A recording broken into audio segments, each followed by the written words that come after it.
Hello बच्चों। हाँ बच्चों, तो आज आपका न्यू चैप्टर स्टार्ट हो रहा है।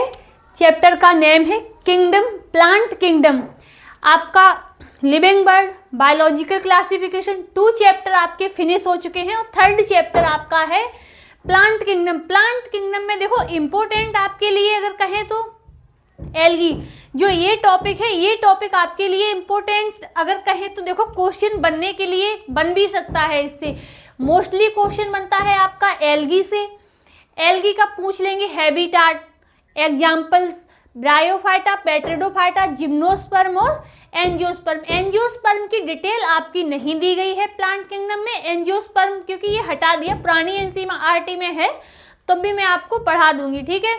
तो बेटा ये देख लो, इनसे भी देखो क्वेश्चन बनने की प्रोबेबिलिटी है, क्योंकि जैसा आया था पेपर 2025 में तो उस टाइप से बनने की प्रोबेबिलिटी यहाँ से है। तो जितने भी क्वेश्चन, अगर यहाँ से क्वेश्चन बनेगा तो इन पॉइंट से बाहर क्वेश्चन आपका नहीं जाएगा, ये बेटा गारंटी है। इससे बाहर आपका क्वेश्चन नहीं जाएगा, क्योंकि बेटा इतनी स्लाइड में आपके एनसीईआरटी की हर एक लाइन को कवर किया है मैंने, तो क्वेश्चन इससे बाहर नहीं बनेगा। क्वेश्चन अगर बनेगा तो इतने से ही बनेगा, है ना। तो देखो आपको मैंने क्लासिफिकेशन, बायोलॉजिकल क्लासिफिकेशन में पढ़ाया था। अर्लीस्ट क्लासिफिकेशन यानी फर्स्ट क्लासिफिकेशन आपका किसने दिया था? एरिस्टोटल ने दिया था। ये किस पे बेस्ड था? सिंपल मॉर्फोलॉजिकल कैरेक्टर पर बेस्ड था। इन्होंने प्लांट और एनिमल में डिवाइड कर दिया था। इन्होंने क्या किया था? प्लांट को 3 पार्ट में डिवाइड किया था और एनिमल को 2 पार्ट में डिवाइड कर दिया था। किसके बेसिस पर? सिंपल मॉर्फोलॉजिकल कैरेक्टर के बेसिस पर। तो देखो प्लांट किंगडम में बेटा एक आपकी लाइन दी गई है कि अर्लीस्ट क्लासिफिकेशन जो था वो किस पे बेस्ड था? तो अर्लीस्ट क्लासिफिकेशन आपका बेस्ड था किस पर? Few morphological character. Morphological character मैं आपको लिविंग बर्ड में भी बता चुकी हूँ। Anatomical, internal structure, morphological, outer structure. तो आउटर स्ट्रक्चर में आप क्या क्या देख लोगे? कलर, हैबिट, उसका रंग कैसा है, कैसी मतलब कैसे वो बिहेव करता है, कैसी उसकी हैबिट है, और क्या देख लोगे? Number and shape of leaves. क्या देख लोगे? नंबर देख लोगे लीव्स का, फ्रूट देख लोगे, बाहर से सीड देख लो, क्या देख सकते हो? यही देख सकते हो ना। मॉर्फोलॉजी में आप आउटर स्ट्रक्चर देख सकते हो। तो ये अर्लीस्ट क्लासिफिकेशन जो था वो मॉर्फोलॉजी, ओनली मॉर्फोलॉजिकल कैरेक्टर पर बेस्ड था। उसके बाद आपका आता है आर्टिफिशियल सिस्टम। आर्टिफिशियल सिस्टम में क्या किया गया था? क्लोजली रिलेटेड स्पीसीज को क्या किया था? सेपरेट किया गया था। ये आपकी एनसीईआरटी की लाइन कह रही है, ठीक है। Closely separate, closely related species, closely related species को सेपरेट किया गया था। आर्टिफिशियल सिस्टम ऑफ क्लासिफिकेशन दिया किसने था? दिया था लीनियस ने। आर्टिफिशियल सिस्टम लीनियस ने दिया था, कैरोलस लीनियस ने। इसमें सेपरेट किया गया है क्लोजली रिलेटेड स्पीसीज को। इक्वल वेटेज है किसका? वेजिटेटिव और सेक्सुअल कैरेक्टर को। सेक्सुअल और वेजिटेटिव कैरेक्टर का इक्वल वेटेज है, इसीलिए क्या था ये बेटा? एक्सेप्टेबल नहीं था। क्यों? क्योंकि वेजिटेटिव कैरेक्टर इजीली अफेक्ट हो जाते थे इन्वायरमेंट से। सेक्सुअल और वेजिटेटिव कैरेक्टर दोनों को इक्वल वेटेज दिया था, इसलिए ये एक्सेप्टेबल नहीं था। आपका 3rd दिया गया है नेचुरल सिस्टम ऑफ क्लासिफिकेशन। ये आपका बेस्ड था नेचुरल एफिनिटी पे।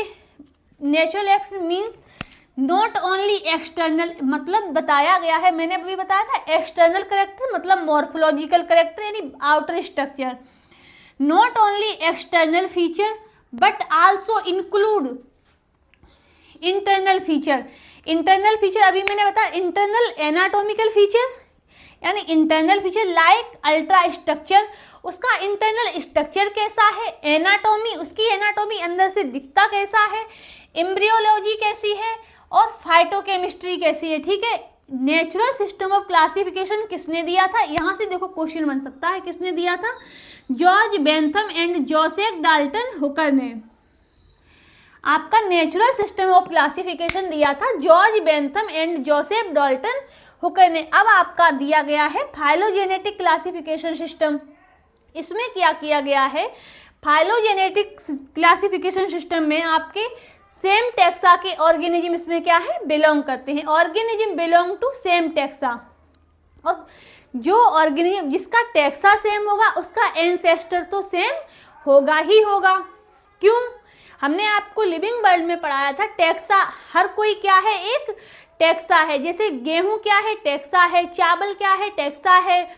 डॉग क्या है, टैक्सा है। कैट क्या है, टैक्सा है। लेकिन डॉग और कैट सेम फैमिली में नहीं है, ठीक है। अब आपका दिया गया था, देखो किंगडम, उसमें लिविंग वर्ल्ड में पढ़ाया था टाइगर, लॉयन, लियोपार्ड, इनका क्या था, सेम था ना, सेम टैक्सा, सेम जीनस था, सेम जीनस था। तो कॉमन एंसेस्टर ऐसे ही बताया गया है, ऑर्गेनिज्म बिलोंग टू जिनका टैक्सा सेम है उनका कॉमन क्या होगा, एंसेस्टर होगा। ये बताया गया है आपका फाइलोजेनेटिक क्लासिफिकेशन में। अब आओ न्यूमेरिकल टैक्सोनॉमी। न्यूमेरिकल टैक्सोनॉमी देखो बेटा, न्यूमेरिकल से ही पता चल रहा होगा, न्यूमेरिकल आपको सॉल्व करने पड़ते हैं ना।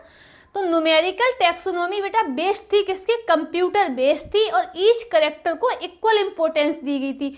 क्वेश्चन देखो ऐसे ही बनेगा, ठीक है, जितने भी मैंने पॉइंट लिख रखे इनसे ही क्वेश्चन बनेगा और ऐसे ही बनेगा जैसे मैं समझा रही हूँ आपको, है ना। तो कंप्यूटर बेस्ड थी, ईच करेक्टर को इक्वल इंपॉर्टेंस दी गई थी किसमें, न्यूमेरिकल टैक्सोनॉमी में। अब बात आती है साइटोटैक्सोनॉमी की। तो साइटोटैक्सोनॉमी में साइटोलॉजिकल इन्फॉर्मेशन मतलब क्रोमोसोम का नंबर देखेंगे, स्ट्रक्चर देखेंगे, उसका बिहेवियर देखेंगे। तो ये किस में आता है, साइटोटैक्सोनॉमी में।